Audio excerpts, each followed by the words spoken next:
Welcome to Season 13 of the Regimen podcast. Joining us today for a really interesting episode is a University of Rhode Island scientist discussing PFAS, the forever chemicals threatening public health. PFAS are synthetic chemicals that came into popular use in the 1950s and since then have found their way into cookware, umbrellas, dental floss, firefighting chemicals, and everything in between. Fast forward to 2024, and research about the health hazards of PFAS is being churned out at an alarming rate. The federal government has responded by placing limits on PFAS levels in drinking water and food containers. But is it too late? All this and more coming up next.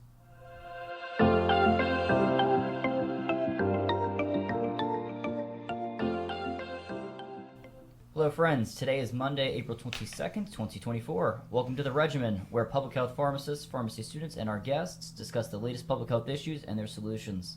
Listen in to find out how we can all improve population health, health equity, and patient care through advocacy and education. My name is Russ Scarpa. I am a 6th and final year doctor of pharmacy student at the University of Rhode Island, working alongside Dr. Bratberg and the Rhode Island Department of Health.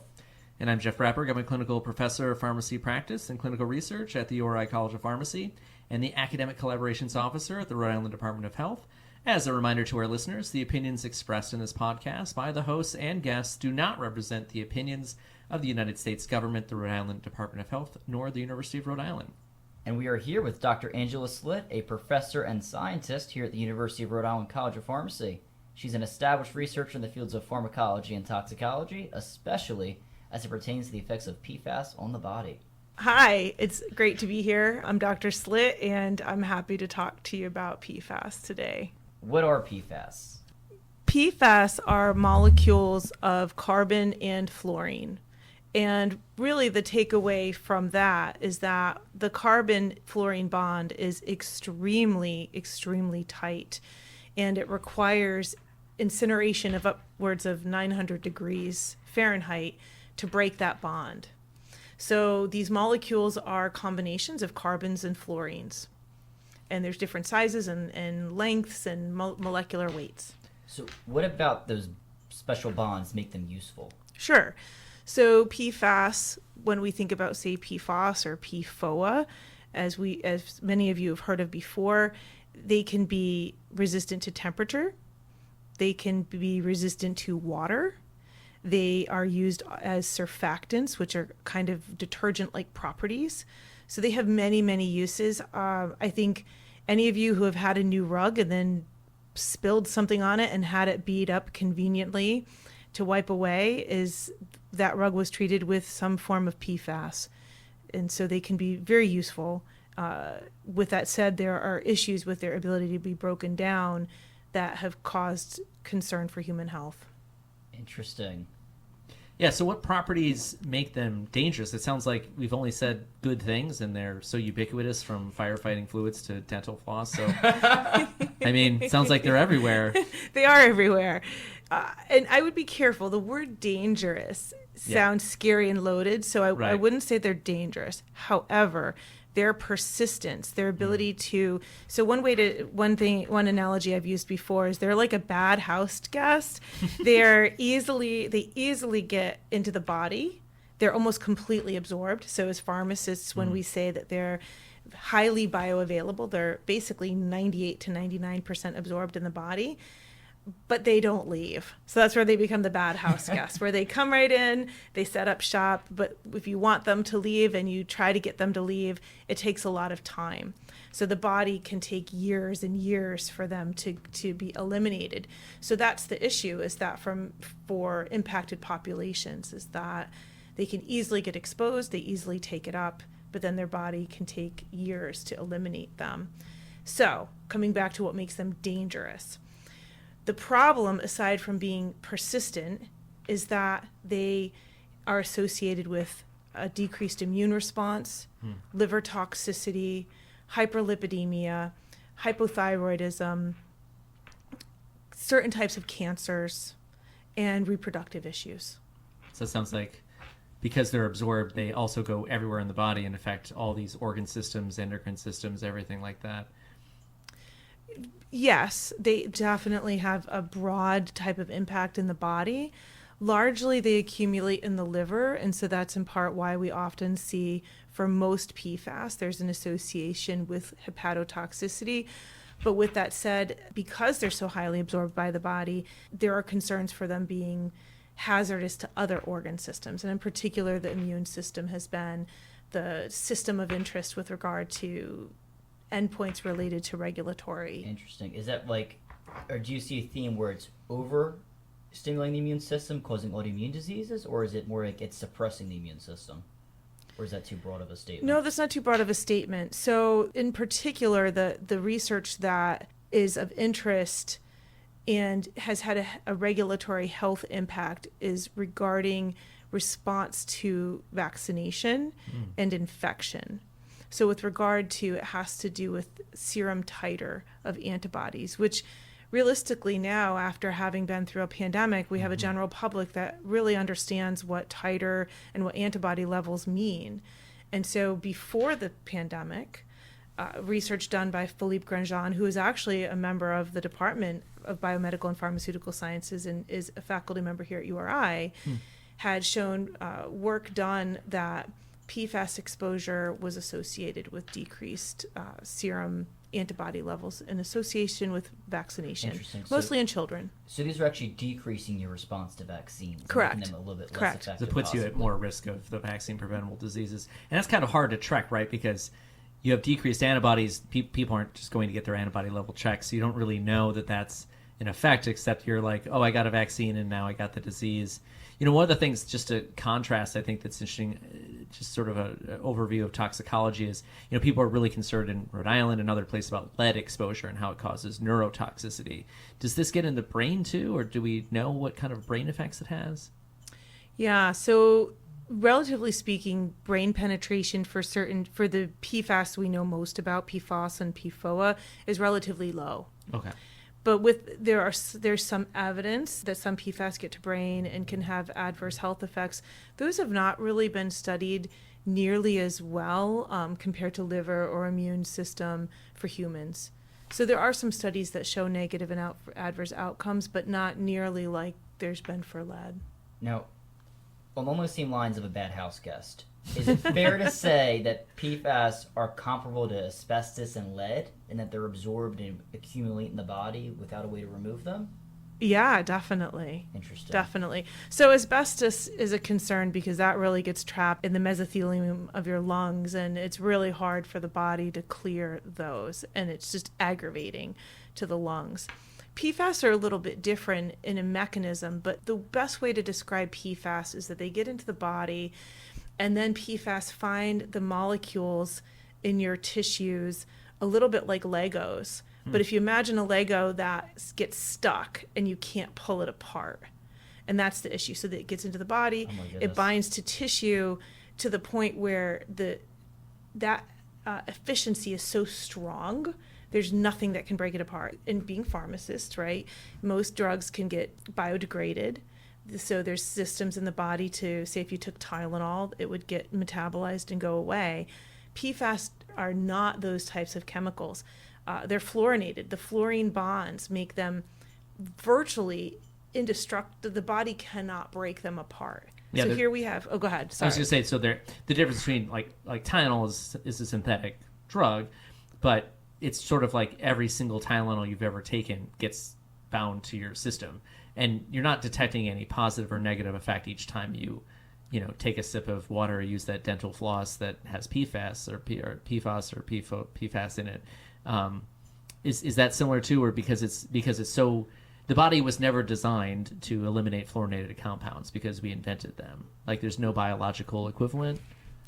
Well, I mean, yes, fluorine it's not really found in biology in the same way. There are plenty of fluorinated drugs, but we know those drugs can be eliminated.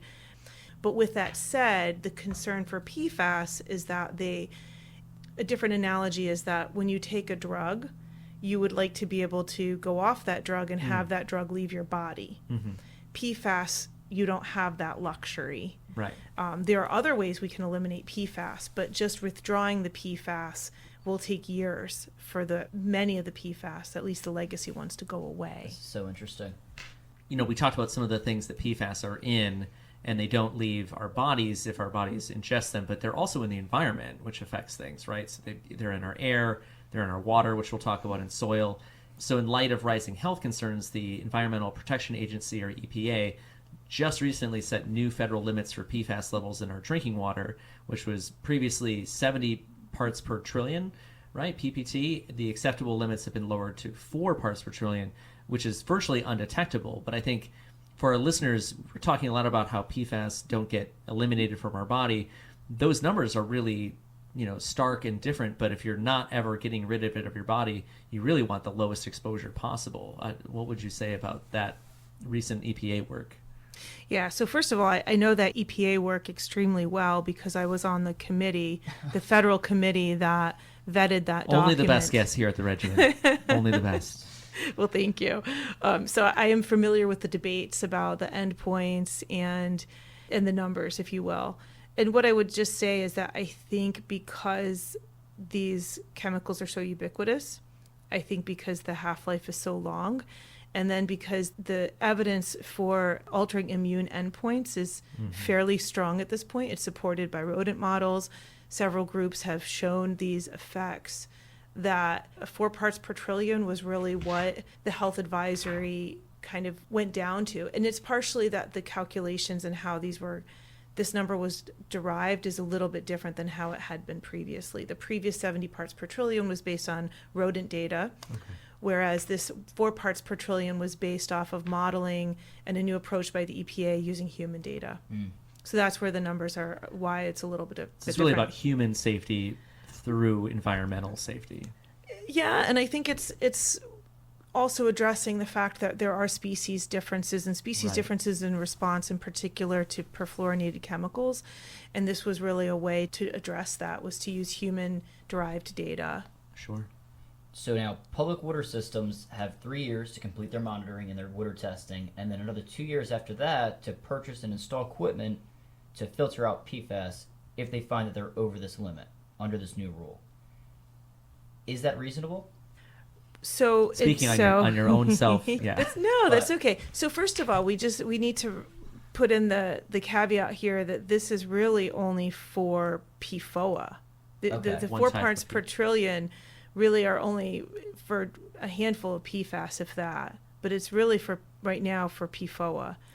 And the filtration systems are good at removing long-chain PFAS. Okay. They become less effective as you move to shorter-chain PFAS. Okay. So they're not going to be able to remove all PFAS, but they will be able to remove the ones in which there are health advisories currently in place. So the most dangerous ones are also the ones that are the easiest to filter out. The ones that we know the most about the adverse health effects are the ones that are currently being removed. So it's not so unrealistic, because in some of the, we've done a lot of, it's been fascinating actually, some of the research. Actually, I just sent Russ an email today from a news story about these lowering of limits. It's really been in the media. Is this idea of, the drinking water systems say that this is too much of a regulatory burden and we can't actually lower it, and it was sort of aspirational to set these limits. I mean, what do you say to those kinds of arguments based on that? Yeah. It is aspirational. Okay. But it is the most health protective way to go. And it really becomes about the fact that we're putting something into our population that we can't easily remove. Right. A difference would be, say, bisphenol A. Right, I'm not BPA. going to say that BPA is less harmful, but what we know is that BPA sticks around in the body for about 2 days or so, and then it goes away. So that's a much different type of health scenario versus a scenario of having thousands of chemicals. We know a little bit about a handful of them. We know that they're readily absorbed. We know they don't break down well. And now we're going to put them into a population, and what happens when we take them away. Let's hear some real life examples. So I scheduled this episode out of my own personal interest because I live downstream of DuPont, now Chemours, Chambers Works, which is where Teflon was originally invented and is since manufactured in bulk. In 2008, the groundwater at that plant in Deepwater, New Jersey was tested and found to contain 2,200 parts per trillion PFOA. In Pennsville, where I live, the public water most recently was tested to contain 87 parts per trillion, 19 of which were the PFOA that you were just talking about. The new limit's 4. Right. So you can see where you want to get your water from. Okay. And actually, I looked up, there's a federal map, search PFAS map. So if anybody wants to search it, you can Google it and look at the water supplies that are in that database. And I looked at my towns, and there's a town nearby that was about 19, and there's the water that I think I get my water source from that was at 93, but nowhere near 2200, and it didn't actually show what portion of the PFAS was PFOA. So I think that's actually another important point. Still gonna drink my water. I don't know. Do I need to get a filter, or what should I do based on what you said? A personal filter for my home?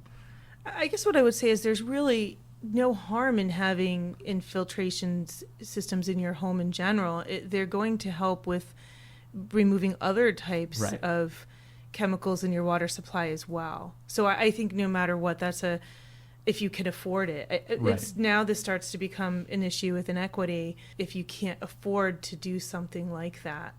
But with that said, I want to kind of help you understand the numbers. Yeah. So just to remember that, at least for PFOA back in 2008, that data was built on rodent outcomes. And when we start getting down to a parts per trillion, it's because multiple levels of uncertainty have been built into that number. So for example, though you might start at a certain dose, but then you lower the dose by a factor of 10 because you're going from rodent to human. And then you lower by another factor of 10 because the literature is rather poor for that endpoint. You might go through another level of uncertainty because there was another kind of jump in the calculation. So a lot of the times, these numbers have a cushion of thousands in them compared to the dose that was given to a rodent that might have caused an adverse health effect. An acute effect, like not years level effect? Or are they studying the long-term effects in rodents too?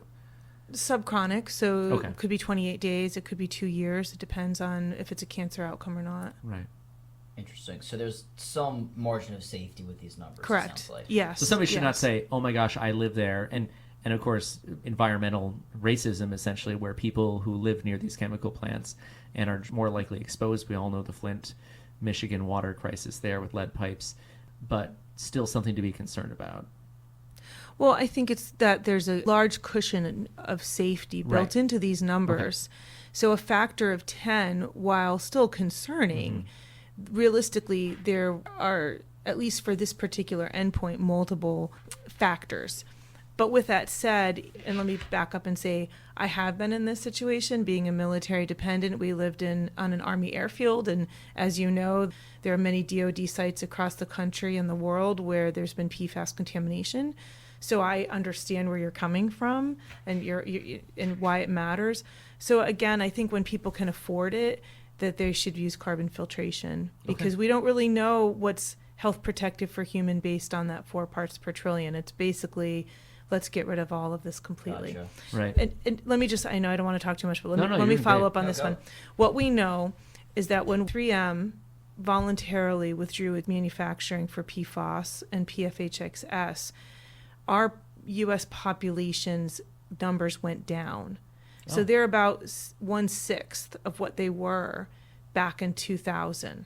What is 1/6 of what they were like? The general population's level of PFAS, like for example. In people's blood that's being tested? Yes. So like a surveillance of people's blood. So in NHANES data shows that PFAS levels in the general public are about 1/6 of where they were in 2000. Interesting. And so, what it tells you is that it's less about the day-to-day use. It's more about advocating for changes in the industrial uses for these. So PFAS, PFOA, PFHXS are all currently in one way or another not being used.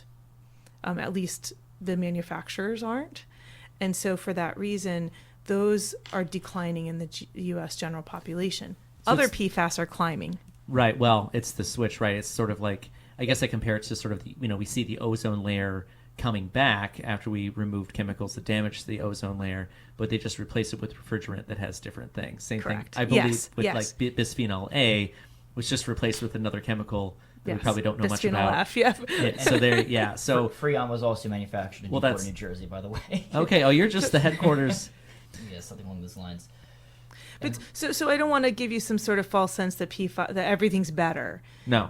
It's more that other PFAS have emerged and we Gotcha. know less about them. And this is always a concern when you start regulating chemicals is you now have the new whack-a-mole of what's appeared. So Well, this I- is just like fentanyl too, where if you remove fentanyl, I mean, I got to bring fentanyl into this, Russ, of course. Where if you remove one illegal substance, they just change the chemistry, and then it's now not illegal. Indeed. So I have two follow-up questions on this. The first is, we mentioned carbon filters. Can any commercially available carbon filter remove PFAS, like a Brita Yeah, product? Brita can. So you- At least the long chain, PFAS and PFOA. Interesting. 'Cause yeah. I've seen marketed some other brands like Zero Water, and this is not an endorsement for any of these products. It's just name recognition, that they advertise that they remove PFAS. Just generally, any carbon filter is safe for the long chain. In general, yes. What I would say is that our STEEP Superfund Yeah. Center has really excellent resources about this for the general public. Why don't you One of talk more those- about that? Because I don't think our Yeah. listeners know what that is. Sure. So the University of Rhode Island and Harvard have a large $10+ million grant that funds the study of adverse health effects for PFAS. So I'm a researcher for that particular Superfund Center, along with Dr. Rainer Lohmann from the Graduate School of Oceanography, Philippe Grandjean, who's an adjunct professor here, Elsie Sunderland at Harvard. Yeah. That's awesome. So another follow-up question from that is, you mentioned Superfund. PFOA and PFOS just got classified as hazardous substances under the Superfund law, which, from what I understand, shifts some responsibility for remediation to the manufacturers in the groundwater and soil that's been contaminated. What options do they have available to them? Is there tech already out there that can break down PFAS, or does it have to be invented first? I would say both. So can we break down PFAS? Yes. It's not very efficient. So the kind of, I guess, the best accepted way is through incineration at very, very, very high temperatures. There's some indications that there are potentially some other ways to break down PFAS. So what I would say is technology needed? Absolutely, because the current methods are not really efficient or effective. Which also sounds like the other E word, expensive. Yes. Yeah. So maybe it'll definitely. actually stimulate the manufacturers to try to see how remediation works. And I think there's other Superfund. And do you want to just explain what Superfund is? Yeah. So Superfund centers are centers that are co-funded through the National Institutes of Environmental Health Science and the EPA, specifically to fund the study of Superfund chemicals and their health effects. So I forget how many, but there's probably about 30 Superfund centers across the country. They study health effects of anything from heavy metals to PFAS to solvents, but they all are basically under this umbrella of being listed as like a toxic substance. I know that I live in Attleboro, Massachusetts, which manufacture things to the Department of Defense and nuclear materials, and so there's several Superfund sites. I think just to clarify that Superfund sites are highly contaminated areas that Yes. receive federal funding for remediation. And so I think this new change that Russ talked about is going to add a lot of sites add a lot of Superfund sites that will need to be remediated. Absolutely. I think we've scratched the surface of this. Now, on an individual level, we talk about water filters. Are there other ways people can control their exposure? And to that end, is it even worth thinking about on an individual level versus pushing for more industrial changes? I think industrial changes and going and trying to understand. So let me back up and say that I don't know if there's a chemical sweet spot where there can be a safe PFAS. But the reality is PFAS confer some very useful properties that we may not as a society completely want to give up. It's Right. tricky. It's very, It's a very balance. tricky. Yeah. But as a class of chemicals, if we can get away from them, I think that is our best bet to lower our population's exposure to them. Now, currently, we don't have that option available to us. And so really what we have to do is think about what we purchase, what choices we want to make around day to day. When am I going to accept PFAS in my world and not? So truthfully, if you're going to kind of, maybe you're willing to get that PFAS coated rug, but you decide you want to get other sorts of furniture or clothing that maybe don't have PFAS in them. What I can tell you is that PFAS in cookware is less of a source of exposure than people recognize. PFAS in your water is definitely a much bigger source. Interesting. Okay. So if you want to make choices, put your money into carbon filters. Don't go out and buy new cookware. Gotcha. And the reason why is the FDA did a study about whether or not cookware was a relevant source of at least PFOA, and the bottom line is their take on it is it's not. So drinking water is definitely critical. If you're a hunter, if we live in the Northeast, I have family members who hunt. Don't eat the deer liver. It's going to be loaded. So honestly, anything to do with liver, anything to do with liver, I would really stay away from. And that sounds crazy, but my animals, interestingly, dog treats tend to be liver. Dogs love liver. That's so interesting. And so I have decided I'm not feeding my dogs any sorts of livers. No treats for them. No livers. Such a good boy. They get but chicken. No liver treats. Have there been how high are the levels of PFAS in deer livers? Is that like something crazy? Well, I mean, I'd have to look at the studies offhand, but I can tell you there are many states where there's avid hunting where they will, there will be guidance to the hunters, do not eat liver. Like public health guidance. Yeah. Wow. That is just a testament to how PFAS are in the environment. They've been spread and contaminated deep into the woods then. Oh, But also- gosh, absolutely. But also concentrate. I mean, I guess don't eat a wolf either. I mean, this is the whole thing. No, but I mean, if Wolves are protected species, please don't eat wolves. Well, like I have coyotes in my backyard, and I've had deer, and I know they're eating the deer, but like, I don't know. Don't eat lion livers. I mean, you have to. I mean, it's the it's the food chain, right? It's always going to concentrate as it goes up. Yeah, for sure. So I think really an aha moment for us was we are interested in studying human livers. Right. We have banked human livers to understand exposure changes over time. And we needed to have a clean liver in our analytical methods. As a control. As a control. And the problem was that we could not find clean livers. Like anywhere in the world. Well, we finally Don't look in Pennsylvania. kind of. Well, so in the sense that we couldn't find cow livers. We couldn't go into a butcher and get a cow liver for control. We went and looked to see if we could use rodents. Could we get lab rodents? No. So, are you saying that PFAS, not for all PFAS, but for PFAS, which was manufactured by 3M and Scotchgard, we cannot find livers that don't have some bit of PFAS in them. This is like, again, I'm sort of fascinated with these things. So I think about, like my son's very interested in geology, but, we had these open air nuclear bomb tests, right? At least until the early 60s when it was banned. And we all can find these very, very long half-life radioactive elements in our body. And you can find it in the bones of you. Like we've all been exposed to strontium-90 to some extent. And because it's radioactive, it's easier to detect and degrades very slowly. And until very recently, we had to use recycled steel from battleships to make medical devices because modern steel is too radioactive. Yeah. That's since been fixed. But anyway. All right, let's go more to happy things. So, Dr. Slitt, can we end on a happy note here? So, advocacy works. Tell us how we should advocate for this, I guess. Well, let's talk about. I see some notes here, and the question is, what can people do? Yeah. If you're highly impacted, what can you do? Well, one way is blood donation or bloodletting. So if I were in a highly impacted area, and I wanted to work with my physician, I would donate blood and then throw it in the trash. Or, wow, that's probably blowing your minds right now. We do make more blood, so I guess. Alternatively, some people will donate blood, and you have to say, well, somebody, for example, I'm O negative. Someone may be willing to absorb whatever PFAS I have in me because I have O negative. But there are studies that show that blood donation is an effective way. But only for that person giving it.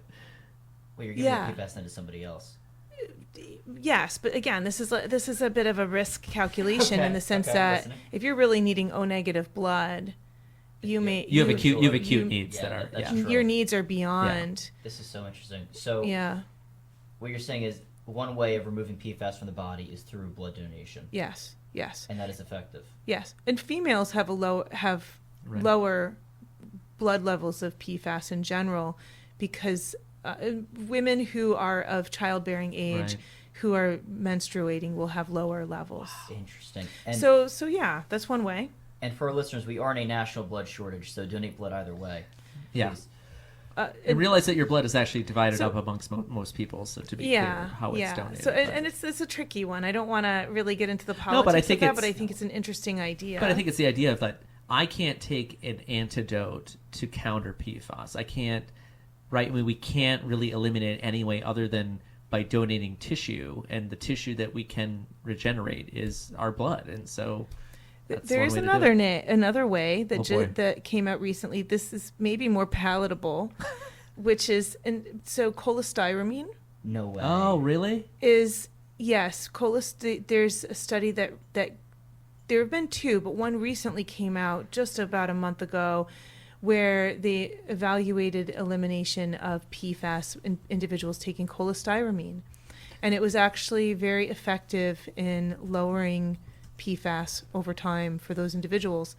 Obviously, cholestyramine has some unpleasant side effects, but the benefit to, say, an impacted population is that PFAS are also associated with elevated levels of serum cholesterol, and cholestyramine is used for that purpose. So that would be something that I would Very also interesting. tell an impacted population. So for our listeners, cholestyramine is a drug that was invented or approved in the 1970s for lowering cholesterol. It's not typically used that much anymore because it causes like constipation and bloating and things like that. But it sounds like its stickiness, which is how it works for Yes. cholesterol, might also Yes. be very beneficial for PFAS. Well, and it looks That's like it's correct. bonding PFAS. Was cholesterol lowered in those people at least a small amount? You know, I don't know if they measured that. I would have to go back and check, but it's an interesting idea. It binds acids. PFAS are acids. It binds bile acids, so it makes a lot of sense. And So interesting. those people tend to eliminate more. Wow. The big question, and I've been directly affected by this, is, and we hear this is probably worthy of another regimen, is lots of media attention has been paid to younger people and cancer, right? And so you mentioned earlier in the episode, you know, cancer has been linked to PFAS, and so it's sort of, are young people accumulating this faster? Is cancer linked to it? It's really hard, just to be clear, to link sort of any cancer to environmental things, at least directly. What are your thoughts on that? Or, you know, how do we reassure maybe our students listening to be like, oh my gosh, you know, I've been exposed to PFAS and I don't want to give blood, and am I at higher risk for certain cancers? So I do want them to remember that the two PFAS that we know the most about are lower in their blood today than probably their parents' blood when their parents were the same age. So that those regulations have lowered our population's PFAS for those two. We know less about other PFAS. One thing that when you come back to things we can do, there's some debate about whether or not the PFAS in cosmetics or body sprays can elevate serum PFAS levels. So one thing they could do is consider maybe looking into the type of makeup that they're using or the types of perfumes and fragrances also. But in general, I think the goal is advocacy. Other things would be less fast food. We know that it's in fast food packaging, and that's been shown. So another thing would be maybe less fast food. That can't be a bad thing. Okay. Wow. You want to take us out, Russ? Absolutely. So thank you so much for joining us today.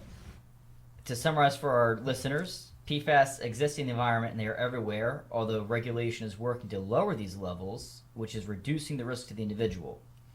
So would you say that the risk is real, although maybe not super urgent on an individual level right now? Yeah, I would say that the risk is real, but, you know, with that said, I don't want people to be scared. They should have advocacy and realize that this is kind of maybe a long-term goal in our, you know, over the next 20 years to rethink the use of these chemicals and how we use them. Gotcha. And so then there's more so things that we should do as advocates for ourselves in a legislative space than perhaps as on an individual level? I would say yes, and I still would argue for the fact that the use of carbon filtration in our water is a good thing. Gotcha. Okay. Yeah. What should we be telling our patients when they ask about this? I know the CDC put out a statement saying that even though you can test for PFAS in blood, it's not going to be very clinically useful. Is there anything else we should add when people come and ask us about these things? Well, I think that if someone wants to know their PFAS levels, they should not be afraid and they should go do that. Now, once they get them back, they may need some help interpreting that information. And I say that because we do have populations where people have contaminated wells and things like that, and they should know. But in general, does the person living off of a public water supply test their blood for PFAS? Probably not. I think that's not as critical. And I think you should tell people to read more about it. Go to the EPA's website, go to the FDA's website, go to our STEEP Superfund website so they can understand what they can do. And of course, to support manufacturers and buy products where they're really, truly PFAS-free. Not that they're switching, but just that they're using a real PFAS-free type of formula. Thank you so much. You're We'll link welcome. all of those resources in the description. And that includes this episode for the Regimen for PFAS. Please let us know what questions you have. Follow us on Instagram and Twitter at PharmDPubHealth. And of course, leave a positive rating and subscribe for more if you found this helpful.